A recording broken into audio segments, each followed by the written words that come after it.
What's poppin', y'all? Welcome back to I Do It Myself. I'm Wayno. How are y'all feeling? Good morning. How are y'all feeling? I'm going to say it again. No Umar.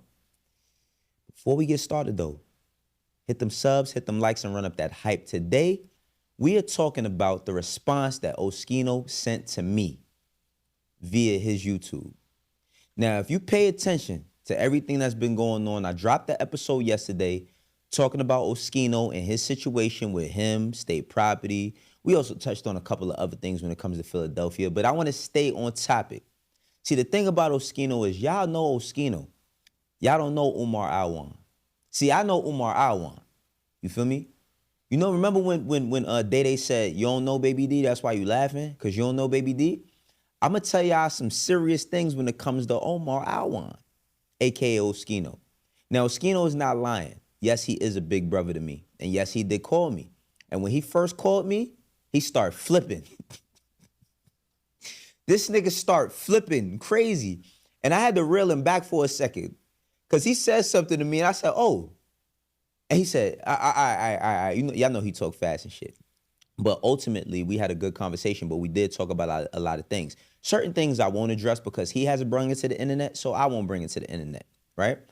But I want to watch. I picked a few clips from O's video, and we're going to talk about them because there are truths in them, but there are also mistruths. I'm not going to call them lies. I'm not going to call them lies because O is not a liar. So I'm not going to call them lies, but I will address the truths and tell y'all some stories about this person who I consider my big brother, Oschino. Let's jump right into it. Your boy Oschino Vasquez. Wayno. Worked at Rockefeller Records. Worked for QC. Partners with Academic on the podcast. Got his own podcast now. Dropped a video today about me crashing out and me doing these things. So I called him. Wayno used to live in my house. I moved to Fort Lee in South Philly, 26 in Ellsworth. I moved to Fort Lee, New Jersey. He lived in my house, moving to my house over there. Before y'all know him, I'm pop for real. My rent in New Jersey, Fort Lee, was $3,600 a month in 2006. Talk about it. So, all right, yo. Now, when I watched this video, when I tell y'all I was dying laughing, I'm dying laughing, right? Now, look, I did live with O on 26 in Ellsworth. I will not dispute that. I even said that before, right? Now, here's the thing about the crib in Fort Lee. Did Oschino have a crib in Fort Lee? Yes, he did. Was the rent really high? Yes. Did I live there? No. I'm going to tell you what happened with that situation with the crib in Fort Lee. Oschino calls me. Oschino do not trust a lot of people. You feel me? I'm one of the people that he trusts. He calls me and he says, yo, I got this apartment in Fort Lee. I'm not going to be there like that. Do you want it? I'm like, hell yeah. I don't have a car. I don't even have a driver's license at this time. But I'm like, yeah, I want the apartment. He like, cause I don't be there like that. I be back and forth between Philly. You know what I mean? So you can stay there all the time. You want to come live with me? I got a bedroom for you, everything. I go to the crib. You know what I'm saying? I go to the crib. It's a really, really nice crib, big ass building, all of that, nice amenities, everything, right? Stay there for a couple days. We go to Philly, right? We go to Philly. I go down with him to Philly for him to bust a couple moves. He drives me back home. When he drives me back home, he's like, yo, listen, I'm about to go out of town. I'm about to bust some more moves, and then I'm going to give you the keys and all of that. He goes back to Philly and gets locked up for a gun. So him saying that I lived at this crib in Fort Lee, I didn't. I stayed there for a couple days, and we going to go through this because I love O to death. And he expressed how much he loved me on his episode as well, his channel as well. But O was burnt. Let's not call him burnt. Let's call him seared around the edges. See, the thing about Oschino is this. One thing he will let you know immediately is that he is a lunatic. I want to tell y'all about my life living with the lunatic Oschino Vasquez. Now, there are certain things that I am going to leave out, but I'm going to tell y'all these stories, and the reason why I'm going to tell y'all these stories is because I want y'all to understand why I'm saying I want him to chill. Or I want him to fall back off of things because my experience with living with O is not your experience as a viewer. See, as a viewer, you don't know this nigga personally. I do. You feel me? He expressed that. We used to live in my house. You know what I mean? But I'm going to tell y'all some more. Now, here's another clip because we're going to go through, we got 4 more of them. We're going to go through each clip. And I'm going to tell you my experience with living with the lunatic, my big brother, Oschino Vasquez. seeing all these things about me, right? I called him. bro, if you feel like this, why you call me? But this is the thing I don't like. When people act like they're Hasidity and above things, but they got to use your face and your click and what you said. Don't do this. Look, he crashing out. But you're using what I said on your podcast to make money. Stop frauding. Stop being a hypocrite. That is a pet peeve of mine. You act like you're above everything, but you're using my face and what I said on my Instagram, watching everything I do to make money for you. So if you want to talk about me, or you want to be kumbaya, lovey and dovey, positive, don't say nothing about me. Yo, I'm gonna keep it. It's because I really know him, right? So listen, yes, he did call me. Like I said, he calls me immediately. He's on 10. After he's on 10 for at least 2 minutes, I say something, he calms down. This is why we as close as we is. He calms down immediately, right? Now, him saying, if you're going to be kumbaya and all that, because I'm going to talk about this version of myself that I am today. See, the thing about niggas from Philly is that you cannot be around them when they on whatever they on if you're not with it on some sort of capacity. So no, I am not the gangster that this man is. But keep in mind, this man had me around a lot of crazy shit. Do y'all remember the Scout law? The law that I believe you couldn't have tents on your car, right? So you couldn't have tents on a car. Can't have tents. Me, him, and my other man. Not gonna mention his name because he's not an internet. He's not on none of this. We're not gonna mention him. We used to ride around in the wintertime. In the winter of Philadelphia. If you're from Philly, you know how cold it is. With the windows down because we had tents. So we have this Ford Expedition. Keep in mind, I'm telling y'all a lifetime when I'm 18, 19 years old. I think I'm 18 going on 19 at this time. We riding around daily, right? With all the windows down in the winter with the heat on full blast because you can't have tents. You know why he had the windows down full blast? I mean, the windows down and the heat on full blast during the dead cold of the winter in Philly? Because we riding around in a car with 4 or 5 firearms. Yeah. We riding around in a car with 4 or 5 firearms. Ain't no telling. Let me tell you something. Living with him, was no telling what was going to happen. Because this is the thing. He also says about these moments where he would say, yo, I don't want you around me a certain time. And that's true. I ain't going to lie. That's true. But you got to, listen, you got to tell a full story. It's a lot of shit that I endured being around him and our other friend that shall remain nameless. You feel me? But this brother is wild, man.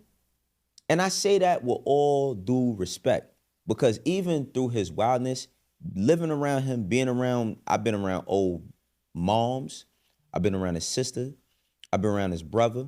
He don't got the best relationship with these people, and he's been vocal about that, so it's not me putting out none of his business. You know what I mean? Rest in peace to Vasquez. I was around Vasquez when he was a baby. That was my little man. We went to go see The Matrix Reloaded together, all of us. You know what I'm saying?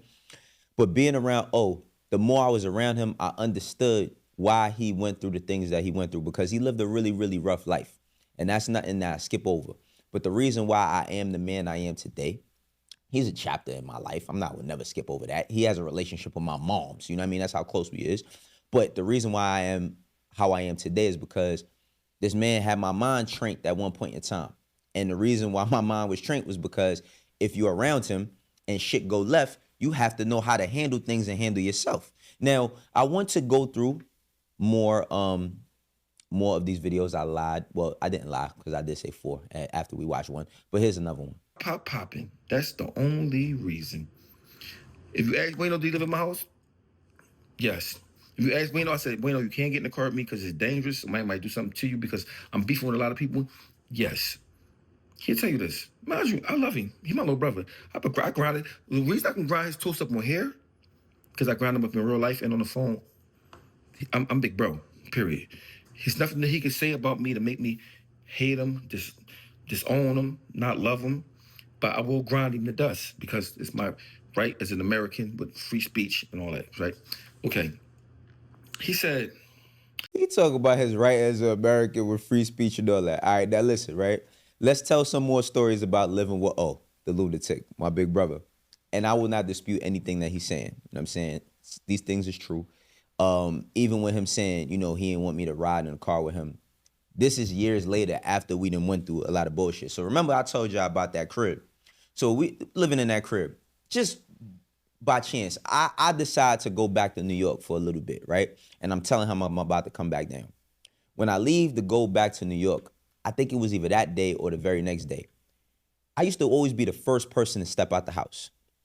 It was me, Oliver homie, and I used to be the first person to step out the house, make sure everything clear, hit him. We really lived like, listen, he say living with him like we was just in some luxury pad, chilling with our feet up and everything was all good. Now, don't get me wrong. Old made sure I was good because I was very young at that time, right? But that day that I decided to leave, who was around him, you know what I mean, after me, well, that very next day, the first person to walk out that house got shot.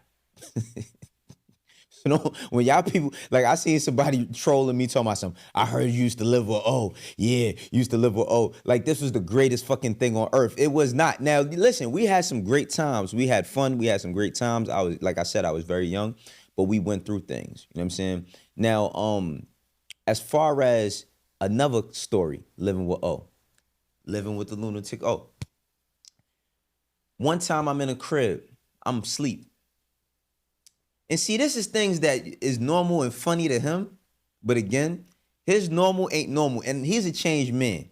And this is the reason why when I'm doing my episode and I'm saying shit like, yeah, it's painting him as a hater and all that, that's just my own feelings at the time before we had spoke. But I want him to stop because this is fun to him. So one night he decides, right? I'm asleep in the living room on the couch. O used to have, and we could talk about this because the statute of limitations is over. Feel me? O used to have this big Trey Pam, a 357. If you ever heard BB gun long like Joker, clip all hanging out, he was talking about the Trey Pam. He has nothing to do. It's probably like a Sunday night or something going into Monday. He decides to open, y'all know the houses in Philly, right? You got the front door. Then you got the walkway all the way from the kitchen to the back door that opens up. He decides, while I'm laying on the couch, that he's going to take the Trey Pound while we're in the house and shoot the shit in the house outside while I'm asleep. I wake up OD, crazy, distraught.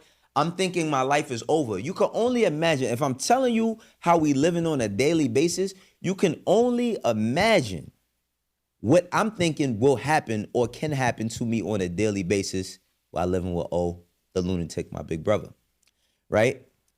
I wake up, he's dying laughing.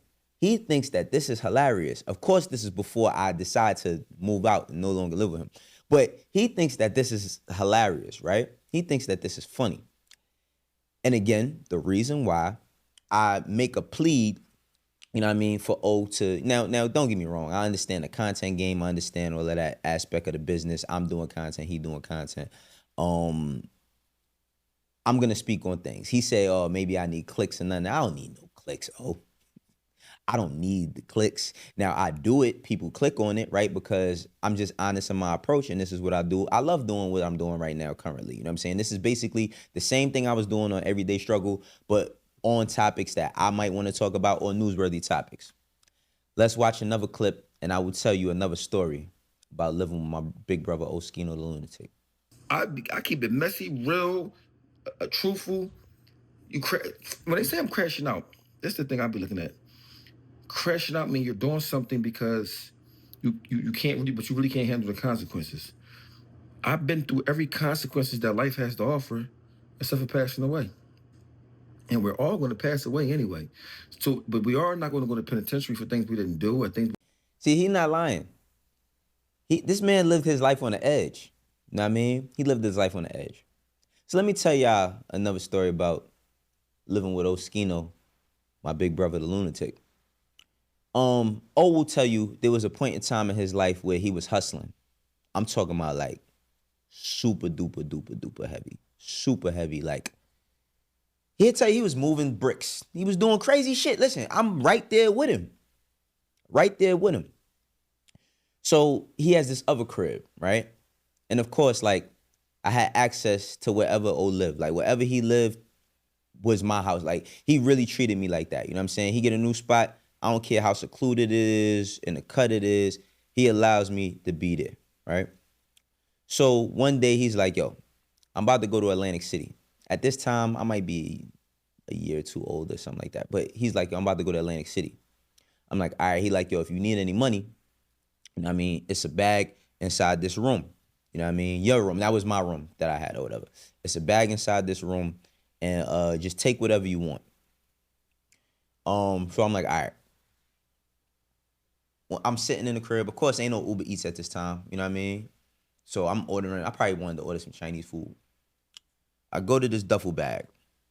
When I go to this duffel bag, I open it up. And in this duffel bag, it's hundreds of $100 bills. Like, I'm talking about, the bag is full of $100 bills. I call him. I say, oh, you know that you left this money? He like, yeah, I left the money in there. Take whatever you want. I don't care. The one thing I say about O is, like, he's a very careless person, especially when he's doing, like, really, really good financially. He don't give a fuck. He gonna give you whatever you want, whenever you want. You know what I mean? That's just the person he is. He like, yo, take whatever you want. I go in there, I take $200. So I'm like, all right, I'm gonna just use this $200 for the rest of the weekend. I ain't need. I'm not taking no $5,000, no $10,000. I could have took it and been no penalties and nothing owed, nothing. I don't take it. I go, because O used to always keep in mind, he spent a lot of time in prison. So he would eat like he was in prison. So he would always have, like, chips or, like, cups of noodles and shit. I go in the kitchen. I'm like, oh, always keep cups of noodles. I go to open up the kitchen cupboard or whatever. When I open it up, it's stacked. What is it stacked with? It's not stacked with noodles and all of that. And of course, O doesn't do nothing illegal. So I could talk about these things, right? Statute of limitations is passed for all this stuff. It's cocaine.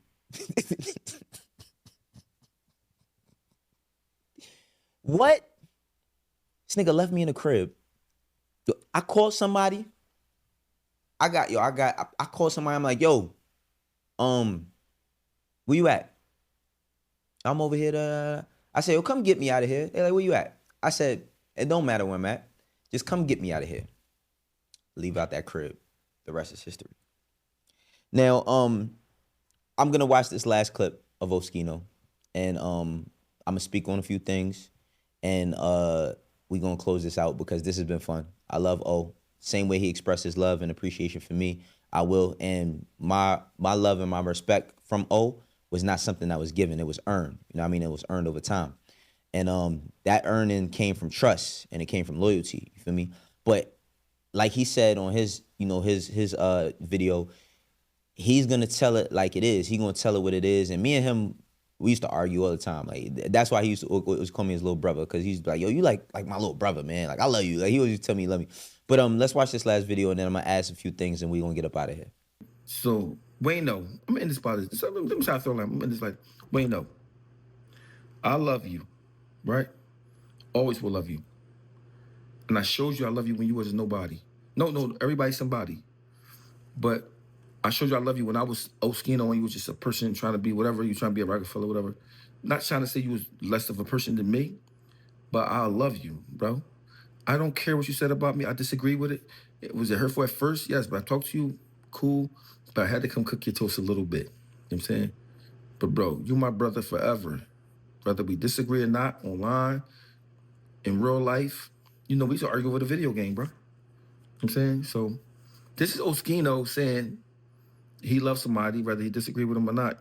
Wayno, I love you, bro. Period. So we're going to end it off like that. Because I'm mad when when I called you, I was about to try and cook your toast. And I can appreciate that, and I can salute that. Now let me add, some more, to everything overall. His problems with Meek Mill, I don't like at all. I did meet Meek Mill through Oschino. In the same way, like, I got love, like, O is my brother, got love for him. I got love for Meek. And his problems with Meek is never gonna change that. You know what I'm saying? Like, that's not gonna change that with me and Meek. I did meet Meek through Oschino, but me and Meek got our own relationship that we've built over the years. I was around Meek when he had the ankle bracelet on. You know what I mean? I knew him before he caught the charge that everybody knows within his story. I was around him when he caught the charge and he used to have the ankle bracelet on. We'd be in the studio. He like, yo, I got to get up out of here. You know what I'm saying? I was around him when, you know, a couple times when he first got signed to MMG and all of that. And one thing I will say about Meek is that I don't care what's going on.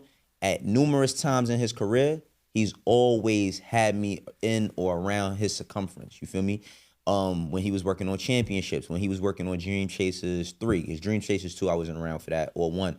But when he was working on Dream Chasers 3, when they was doing a Self-Made 3, you know what I'm saying? Different times where Meek was just in the studio working, and he'd see me because I'd be using Quad, he'd be using Quad, or artists I was working with, or, you know what I'm saying, producers. Yo, have Wayno, come on. Like, he never alienated me. The relationship with him and Dave East met Meek through me. You know what I'm saying? When we was on our rise, when we was working, he put East on a song with Future. You know what I'm saying? Very, very early on when we was working, that gave us another layer for us to make money. And it's not just about money because these are people that I love and got tremendous respect on. Reason why I wanted O to stop all this shit, I know I joked and laughed about him being a lunatic, my big brother O, but he is a little bit off, and I don't want to see him in a bad predicament. You know what I'm saying? Seeing him lose Vasquez, him losing his life and all of that, and his other son, you know what I mean, going to prison, it affects me because when somebody that you love is going through something, it does bother you, you know what I mean? But I am glad and happy that we do got enough relationship and transparency to be able to talk like that to one another, because he called me and cursed me out, but I had to talk some sense to him, and he talked some sense to me as well. For the internet is just the internet. That shit is going to always be what it's going to be. For the people that have caused some problems with him, a few of them is going to have to deal with it. Now, for me, like I said, Philly, my second home. I got a lot of love and respect for that city. My daughter graduated from college there. You feel me? I had a lot of experiences there. One of my best friends in my whole entire life is from Philly. And you know what I mean? I still speak to him right now. He's currently going through an incarceration situation. But as I get older, man, I want to pay it forward to the people that helped, you know, pay it forward to me when I was coming up. So I want to see Philly doing good. I don't want to see no bullshit. I don't want nobody in no problems or no street shit because, like I said before, I say it again, that Philly shit get nasty. You know what I mean? And I just want the best for everybody. You feel me? This is how I do it myself. For the ones that rock with me, know how we doing. For the ones that don't, eventually will. I'll catch you on the next one, though. Peace. Love, O. If you want to be the best rapper, you got to have the best bars. Just like Morgan & Morgan is America's largest injury law firm. Morgan & Morgan is America's largest injury law firm. They gotten over $25 billion with more than 500,000 clients. And the results speak for themselves. A client in Pennsylvania got $29 million after being offered only $500,000. Another client in Florida got $20 million after being offered $0. Morgan & Morgan been fighting for the people for over 35 years. It's like hiring a legal army that's always going to ride for you. If you get injured by somebody else's negligence, then you deserve to be paid. Not all law firms is created equal. Hiring the wrong one could cost you. If you get injured, you could check out Morgan & Morgan. Their fee is free unless they win.